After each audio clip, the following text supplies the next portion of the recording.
Well, good morning, my sleepy friends. I hope you are all doing great and are making sure to be excellent to each other and to everyone around you. And I also hope that at some point this week, I'm hoping that's the reason why you're sleepy this morning, that at some point this week, you had an opportunity to, in the immortal words of Bill and Ted, party on. Because we have had a couple phenomenal weeks here at Cornerstone, haven't we? Okay, you guys are sleepy, man. This is gonna be rough. I can tell. We had 3 amazing services on Easter Sunday, celebrating our Savior Jesus Christ and Him conquering sin and death and rescuing us for all eternity from that fate. In between those services, we watched the little ones tell us that same story in their own way, and they did an amazing job, didn't they? Yeah. Come on, let's praise God for that. Yeah. Okay. Most of the little ones are not here right now. I don't think there are actually any. Oh, there's one. Okay, there's one here. Okay, but the rest of them are gone. Okay, the rest of them are gone. So if you get a chance, if you see them, make sure that you tell them how awesome they did. Okay, I cannot speak to how much that means to them and how much it will encourage them. So make sure you do that. Okay, I can't help but smile when I think of them singing that chorus that they did in that one song and all of them screamed, "There's an empty grave." It makes my pastor's heart happy to see little ones praising our God. It was a good day, yes? It was a party, yes? And then we threw a party. So we threw a party 2 weeks ago, okay? And as if you needed any more reason to continue that party beyond Easter Sunday, last week, we baptized 9 people professing their faith in Jesus Christ. Yeah. Okay? Last week we had 9 people who wanted to declare their faith and follow Jesus through the waters of baptism. I mean, seriously, party on, dudes. It has been a good couple of weeks here, okay? And it doesn't stop. Because guess what? We've got another baptism next service. So it has been a good few weeks here, okay? And what I hope that you've been doing is taking that party with you guys when you leave here, as you're living your lives outside of this place, okay? It is one of the easiest and simple ways for you to witness to everybody around you, okay? Recognize what you have in God and be happy about it. That will show, and others will want to know what's different about you. Okay? Take the party with you and let other people wonder why you're so weird. Okay? So we've been partying these past 2 weeks. Okay? And like I said, today's going to be no different. Okay? After last week's service, we had people who wanted to be baptized, which is awesome. Okay? So we got more coming next service. Okay? But I just have to I'm pointing all this out to you because there are incredible things happening here at Cornerstone. If you don't see them, or you talk to someone who's saying they don't see them, tell them to open their eyes. Because God is like the record business, and if you wait for Him to slow down for you, you might just miss the amazing things He's doing. Okay, so wake up, sleeper, and acknowledge what God is doing here. It is amazing, and we need to give Him credit. Okay? And that is exactly what I want to talk to you about today as we look at the next section in the book of 1 Samuel. So let's go there right now, okay? If you have your Bibles, we're going to be in 1 Samuel chapter 1. I know we started in chapter 2 in the reading, but we're starting in chapter 1, okay? Starting at verse 21, and we're going to be going all the way through chapter 2, verse 11, where we stopped just when Marianne read to you, okay? Turn there with me right now, and let's dive in, okay? Now, you will remember from last week that we met our friends Elkanah, Peninnah, Hannah, and Eli, okay? Hannah and Peninnah were both married to Elkanah. Bad idea, Elkanah. Okay, but he did it anyway, okay? And while Peninnah was able to have children and did, Hannah had none and couldn't have any. And it was a point of contention between the two women. So much so that Peninnah would tease Hannah about it to the point she would weep and refuse to eat. Okay? I just want to stop right there. I say, don't do that. Don't be like Peninnah. It's not cool. Okay? If you're in a good situation and you find yourself in a better situation than somebody else, don't tease them about it. Okay? And I'll get to the reason why you shouldn't. Okay? What actually comes into my mind when I think of that is when I used to play lacrosse in high school, because my coach, Coach Carroza, would get so mad at us if we celebrated a goal. We weren't allowed to do that. Okay, and if we did that, we had to run and practice the next day. Okay, you know why? Because what he would say to us is, guys, act like you've been there before. Okay, don't act like this one goal that you just scored is the first goal you've ever scored in the history of the world. Okay, act like this is normal. Okay, so don't be like Peninnah. Okay, but one day, while all of them were at the tabernacle in Shiloh, Hannah was in a state of great distress because Peninnah was teasing her again. And Hannah prayed to God to have a child, promising to dedicate him to God's service if he would let her conceive. And Eli the priest was there, and he saw her and thought that she was drunk because of the way she was behaving, by her mannerisms, because she wasn't praying out loud, she was just moving her lips, and he thought she was drunk. But despite Eli's lack of awareness, God was not unaware, and he heard Hannah's request. He remembered her, and she gave birth to a son and named him Samuel, because that name derives from the Hebrew that means God hears, because God heard her prayer.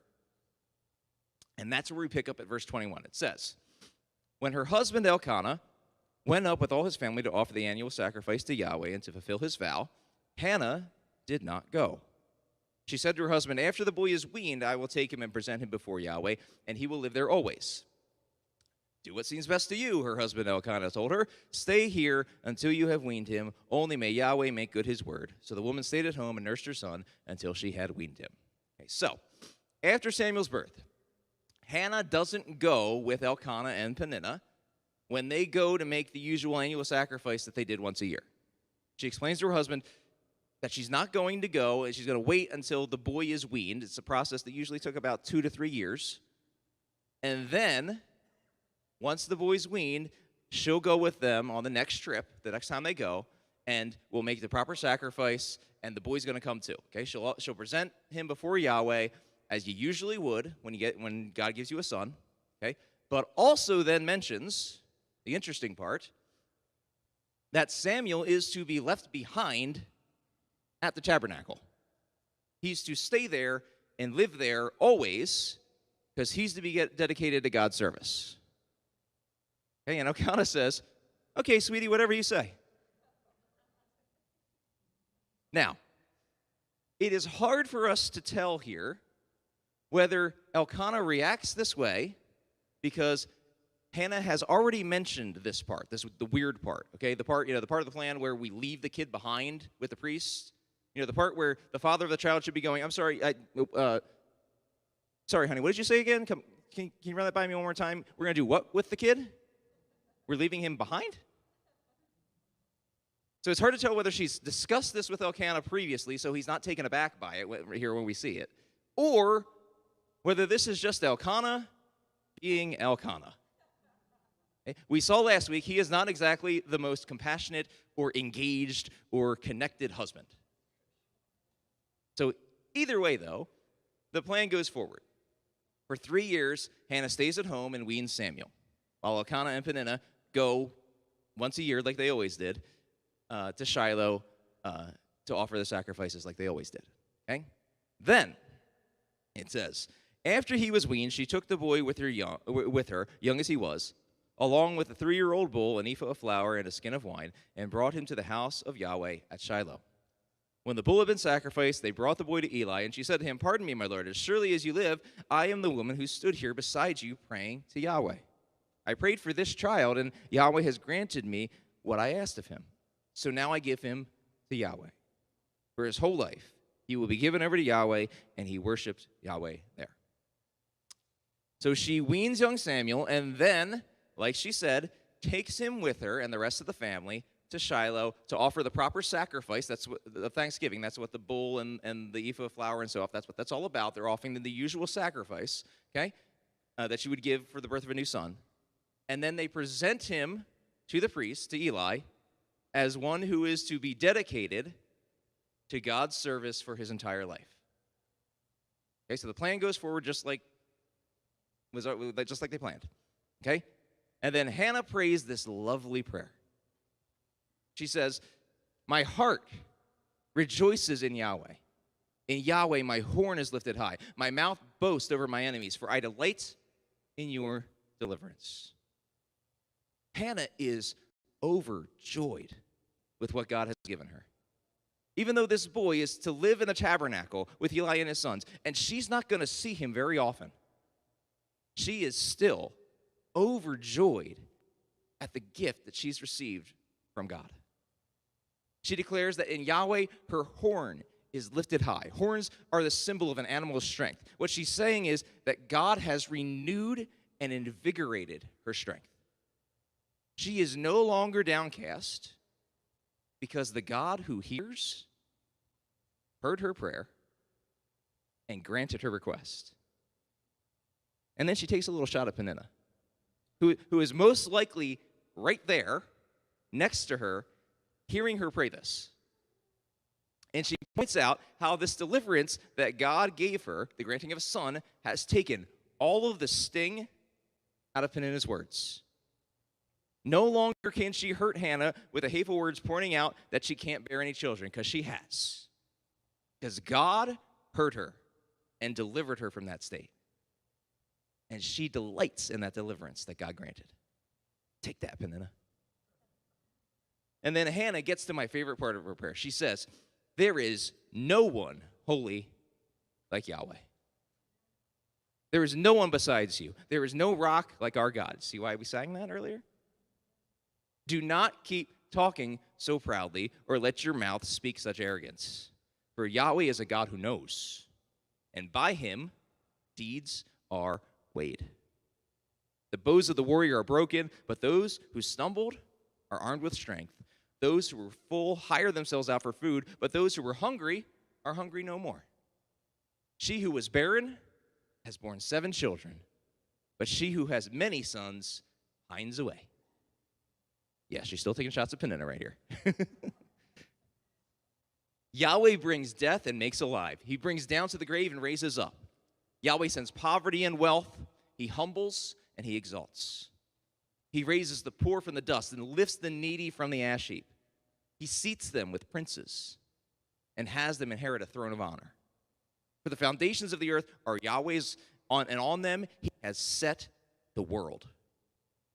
He will guard the feet of his faithful servants, but the wicked will be silenced in the place of darkness.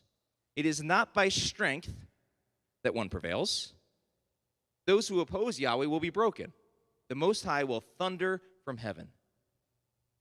Yahweh will judge the ends of the earth. He will give strength to his king and exalt the horn of his anointed. That is good stuff. Despite the fact that we've seen that Elkanah is not exactly the most devoted follower of God, Hannah, his wife, is dead on here. I love it. What Hannah does here is point out 2 very important things. First, she acknowledges that God is free to do whatever he wants. And that those who find themselves in a secure position, the position that they think that they've attained through their own means, should watch out. Because in the blink of an eye, with just one word, things can change. That's why you shouldn't be like Peninnah. She points out that it is not through our own strength that we prevail, but rather by trusting in God to watch over, protect, and bless the ones he's chosen. He gives and takes away as he sees fit, according to his plan, which is for our good. And secondly, what Hannah does is acknowledge where the blessing she received came from. She gives all the glory and credit to the one to whom it's due. The God who hears heard her prayer and gave her this blessing. And so she's responded in the proper acknowledgement and reciprocity to that blessing.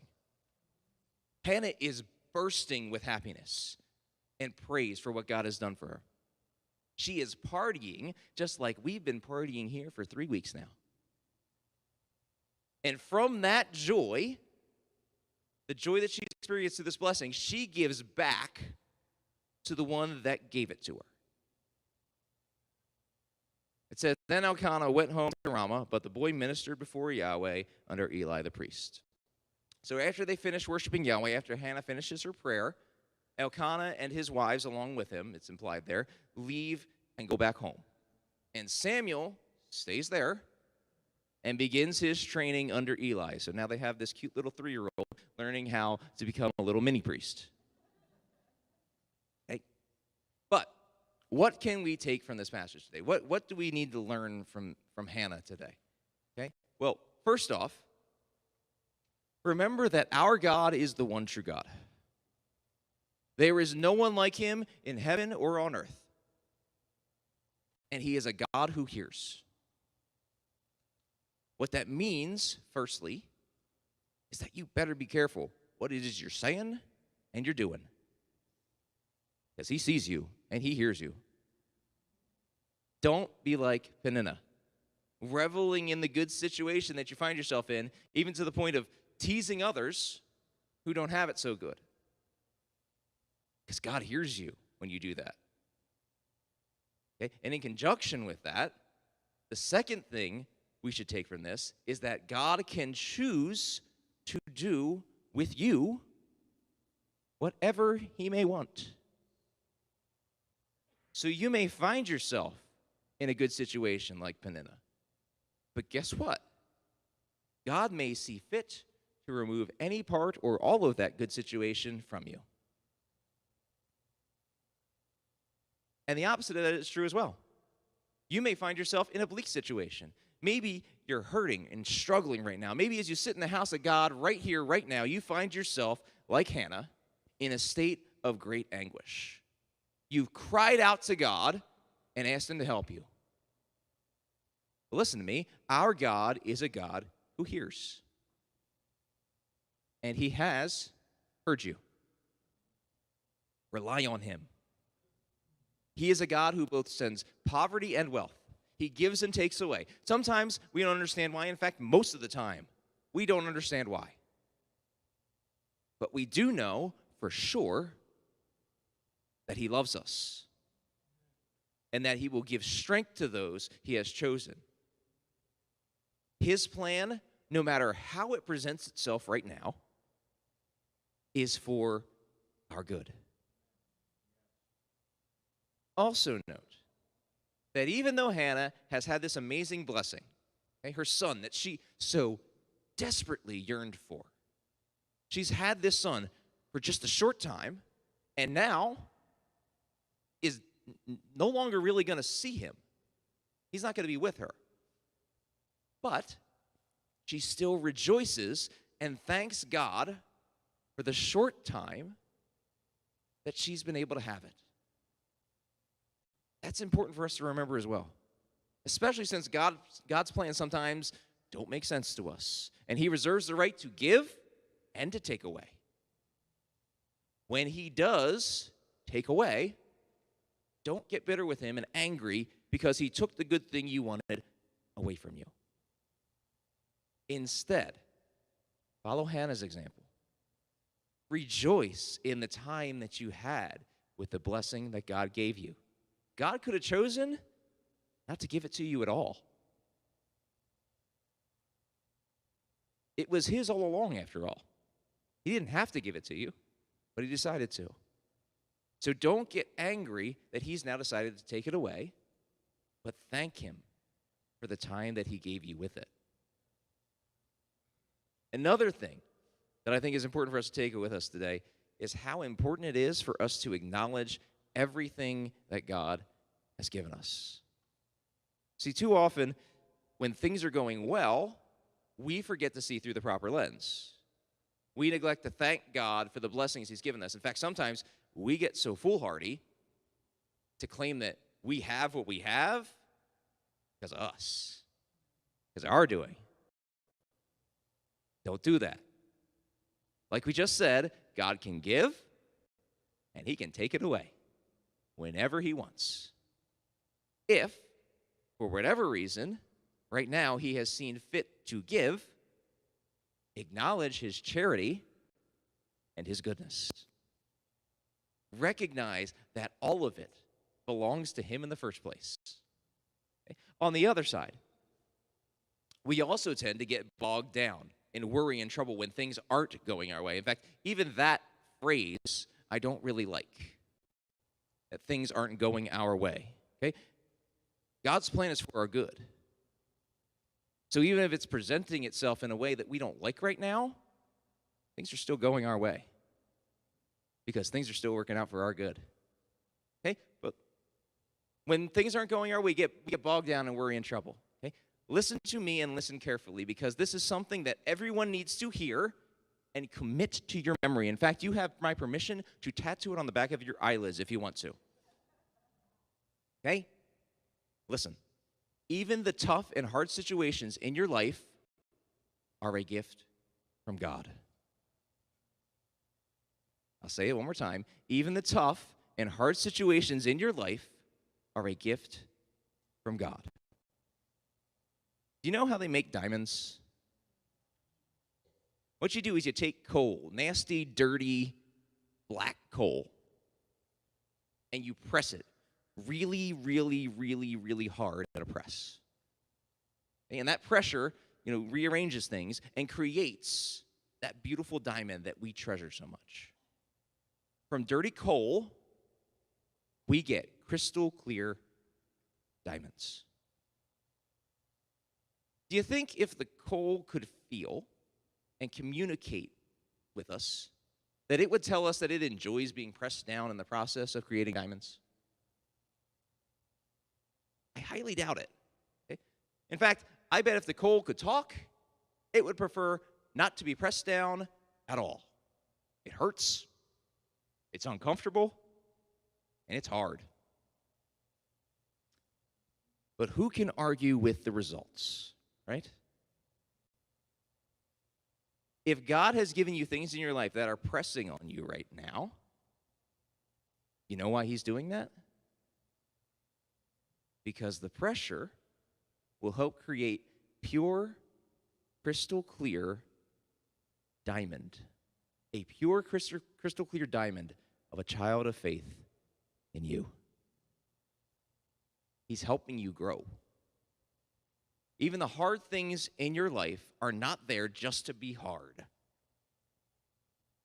Some wise guy said just a few weeks ago, your thorns aren't torment, they're opportunities. Hannah is proof of that. The thorns she faced led her to trust in God, who then gave her a son who would become one of the greatest men in the history of the world. Realize that your struggles are really blessings from God. I know you're saying, Paul, I'd rather have a Mercedes. I understand that. But God has other plans. And here's the deal. Sometimes what happens when they're making diamonds is the coal that's being pressed finds a way to slip out of the press. You know what happens then? You know what you have? What you end up with? Yeah, some dirty coal. Don't let that be you.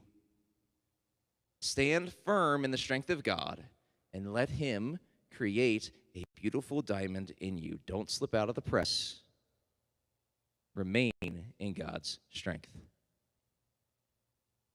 And finally, what I want us to see from this passage and to take home with us today is Hannah's proper perspective on how to respond to God's blessing. Hannah could have taken God's blessing, her son, and ran away with it.